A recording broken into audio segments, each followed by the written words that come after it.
Good morning, Mick. And nothing gives me more pleasure than one of my former proteges excelling and being a major success in television. And I think you're potentially the most successful of the lot.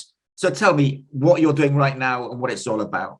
I was standing on the shoulders of giants, Julian, and you were that giant. So at the moment, I am the head of Factual at a pretty new company called Two Rivers Media. We're a multi-genre production company based in Glasgow. What advice would you give to people wanting to work in the media industries?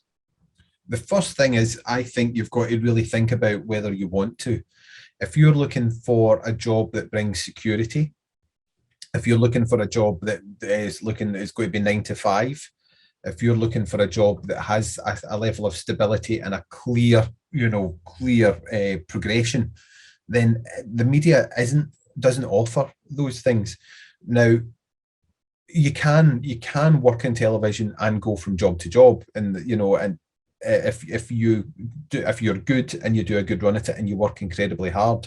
But the trick is you've got to work incredibly hard. And in those early years, you have got to really impress, and you're up amongst a lot of competition, and you've got to work long hours. So imagine you're a newcomer.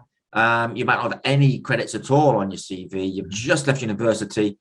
What tips do you have about generating contacts from scratch? Well, the main thing is, what's different from, when I came into the industry, there was regional television and there was local television, and those were the places you went to. It was you phoned BBC Scotland or you phoned STV. Those STV Productions is still there, but that inroads is kind of gone. But what has replaced it is a massive network of independent production companies, of which there are an awful lot more out in the regions now. So don't think you have to come to London. There's a lot in Leeds, there's loads in Glasgow, there's lots moving out to Brighton, there's Bristol, it's moving out. Channel 4 and BBC have been urged to move their output out of London. So really go online and actually watch the credits of programs you like, watch the credits of programs that there's lots of, and wait to the end and see who exec them and which company made them. So if you saw, if you watched Escape to the Chateau, you would see Lizzie Wooten's name at the end of that, and you'd see Two Rivers Media. Then you go online and you find quite easily Lizzie Wooten's email address. Now, everybody thinks that we get absolutely bombarded by CVs from people coming out of university and asking for coffees, and in all honesty, I've had none this week. I don't think I had any last week. It just doesn't happen. People don't approach. And I go out and talk to lots of students in universities, and I do speeches, and I always finish with them with the advice is, if you ever have any chance of meeting anybody in the media industry who can recruit or get you information, get their contact details and ask if it's okay to meet up or if they can email. Always do that. Take every opportunity, if you've got any contact with somebody in the media, to get that email address or phone number. And then I say, has anybody got any questions?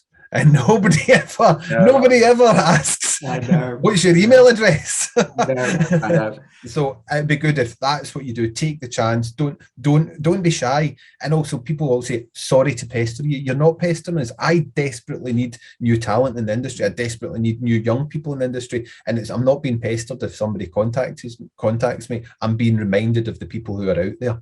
Yeah, I prefer the phrase not pestering or stalking or hassling. You're chasing. You're chasing, or you're reminding, like you say. Now, you made a really good point there, Mick. And just to follow up on that, what do you write in your introductory email? What should you write to people like yourself to get noticed and get a chance? It's the people in television are terrible narcissists, so it's always nice to say something good and not just kind of generic. So in the first, get all the spelling right, get the names right and all that. That's always the first thing, because we need things to be right. It should be Dear Mick, not Dear Sir, Madam. Make it to a specific person. Say something about what you've done, and say something about why you're contacting that company. So I've had emails from people that say, I really, the kind of programs I like are, and it's like nothing like anything I've made. or they'll go on about, they'll almost be a bit snooty about some sorts of programs, and you're like, right, that's not going to help me. What you want is, what I want to know is that you enjoy television and you like the television that we kind of make. Not that I don't want praise, but I'd like you to know what you're talking about. So if somebody contacts, say, hi there, I would really like to work with Two Rivers Media. I enjoyed Killing Escobar and the perspective it gave. It's really interesting to watch Choose Life, which is a documentary we did about the AIDS crisis. Link your email to the output of the company of which you're contacting, because that will put you leaps and bounds ahead of the usual, which is, hi, it'd be nice to have a coffee because I want to work in documentaries. Yeah, because that's you just need that a different level of. I'd like to see that there's been some effort and research done, and ask for a coffee or a Zoom call. The Zoom call is brilliant now. I worked hard to try and have coffees with people as much as I could, but it's hard and it takes a bit out of the day, and you're having to meet people, and also I can only drink so much coffee in a day. Whereas a Zoom call democratizes things and also means that you don't have to. Well, whoever's looking for a job is not spending a fortune traveling to Glasgow from Falkirk or Airdrie or York, or York to Leeds, for example. So Leeds has got a lot of good production companies, a lot of very, very good production companies. You don't want to be going back and forward and spending a fortune. Get on the Zoom and chat and impress. Wow, wise words. So Mick Mcavoy, former protege, executive producer, legend. Thank you for your time.